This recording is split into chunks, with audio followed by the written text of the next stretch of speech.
Macbeth, Act 1, Scene 3. A bleak place near the battlefield. While leaving the battlefield, Macbeth and Banquo meet the witches, who are gleefully discussing the trouble they have caused. The witches hail Macbeth by a title he already holds, Thane of Glamis. Then they prophesy that he will become both the Thane of Cawdor and king. When Banquo asks about his future, they speak in riddles, saying that he will be the father of kings, but not a king himself. After the witches vanish, Ross and Angus arrive to announce that Macbeth has been named Thane of Cawdor. The first part of the witch's prophecy has come true, and Macbeth is stunned. He immediately begins to consider the possibility of murdering King Duncan to fulfill the rest of the witch's prophecy to him. Shaken, he turns his thoughts away from this horrid image.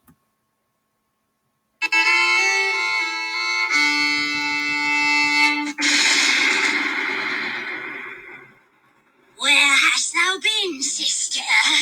Killing swine. Sister, where thou? A sailor's wife had chestnuts in her lap, and munched and munched and munched. Give me, quoth I. All right, thee witch, the rump-fed runion cries. Her husband's to Aleppo gone, master of the tiger, but in a sieve I'll thither sail, and like a rat without a tail, I'll do, and I'll do. I'll give thee a wind, the kind, And thy another. I myself have all the other, and the very ports they blow. All the quarters that they know in the shipman's card, I'll drain him dry as hay. Sleep shall neither night nor day hang upon his penthouse lid. He shall live, a man forbid. Weary 7 nights, 9 times 9 shall he dwindle, peak, and pine. Though his bark cannot be lost, yet it shall be tempest-tossed. Look what I have. Show me. Here I have a pilot's thumb, racked as homeward he did come. A drum, Macbeth doth come. The weird sisters, hand in hand, posters of the sea and land, thus to go out, thrice to thine, and thrice to mine, and thrice again to make up 9. Peace, the charms wound up. So foul and fair a day I have not seen. How far is called to forest? What are these? So withered and so wild in their attire that look not like the inhabitants of the earth, and yet are aught. Live you? Or are you aught that man may question? You seem to understand me, by each at once her choppy finger laying upon her skinny lips. You should be women, and yet your beards forbid me to interpret that you are so. Speak, if you can. What are you? All hail Macbeth, hail to thee, Thane of Glamis. All hail Macbeth, hail to thee, Thane of Cawdor. All hail, Macbeth, that shalt be king hereafter. Good sir, why do you start and seem to fear things that do sound so fair? In the name of truth, are you fantastical, or that indeed which outwardly you show? My noble partner you greet with present grace and great prediction, of noble having and of royal hope that he seems rapt withal. To me you speak not. You can look into the seeds of time, and say which grain will grow and which will not. Speak then to me, who neither beg nor fear your favors nor your hate. Hail! Hail! Lesser than Macbeth and greater. Not so happy, yet much happier. Thou shalt get kings, though thou be none. So all hail, Macbeth and Banquo. Banquo and Macbeth, all hail. Stay! You imperfect speakers, tell me more. By Sinel's death I know I am Thane of Glamis, but how of Cawdor? The Thane of Cawdor lives, a prosperous gentleman, and to be king stands not within the prospect of belief, no more than to be Cawdor. Say from whence you owe this strange intelligence, or why upon this blasted heath you stop our way with such prophetic greeting. Speak, I charge you.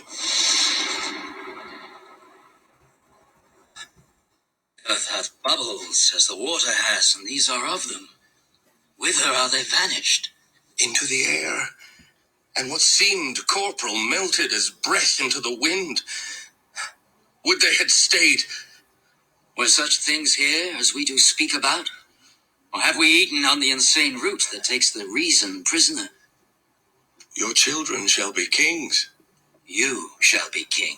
And Thane of Cawdor too, and it not so. To the self-same tune and words. Who's here? The king hath happily received, Macbeth, the news of thy success. And when he reads thy personal venture in the rebels' fight, his wonders and his praises do contend which should be thine or his. Silence with that.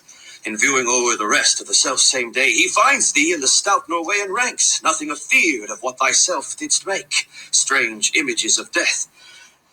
As thick as tale came post with post, and every one did bear thy praises in his kingdom's great defence, and poured them down before him. We are sent to give thee from our royal master thanks, only to herald thee into his sight, not pay thee. And for an earnest of a greater honour, he bade me from him call thee Thane of Cawdor, in which addition, hail, most worthy Thane, for it is thine. What, can the devil speak true? The Thane of Cawdor lives. Why do you dress me in borrowed robes? Who was the Thane lives yet, but under heavy judgment bears that life which he deserves to lose. Whether he was combined with those of Norway, or did line the rebel with hidden help and vantage, or that with both he laboured in his country's wrack, I know not. But treason's capital confessed and proved have overthrown him. Long and Thane of Cawdor, the greatest is behind.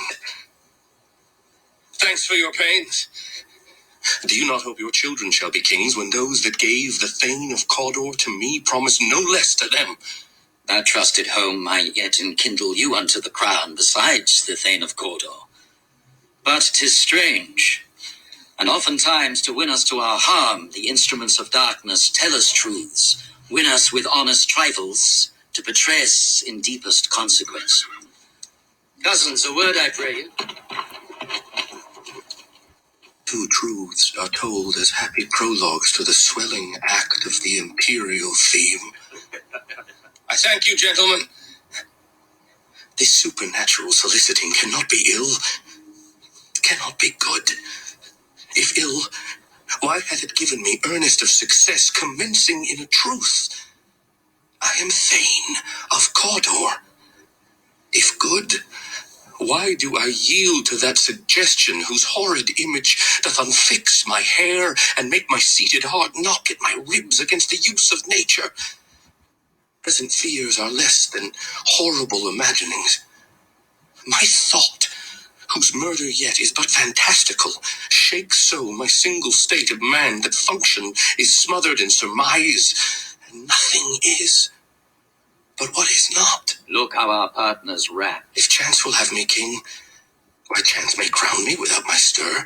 New honours come upon him like our strange garments, cleave not to their mould, but with the aid of use. Come what come may, time and the hour runs through the roughest day. Worthy Macbeth, we stay upon your leisure. Ah, give me your favour. My dull brain was wrought with things forgotten. Kind gentlemen, your pains are registered where every day I turn the leaf to read them. Let us toward the king. Think upon what hath chanced, and at more time, the interim having waited, let us speak our free hearts each to other. Very gladly. Till then, enough. Come, friends.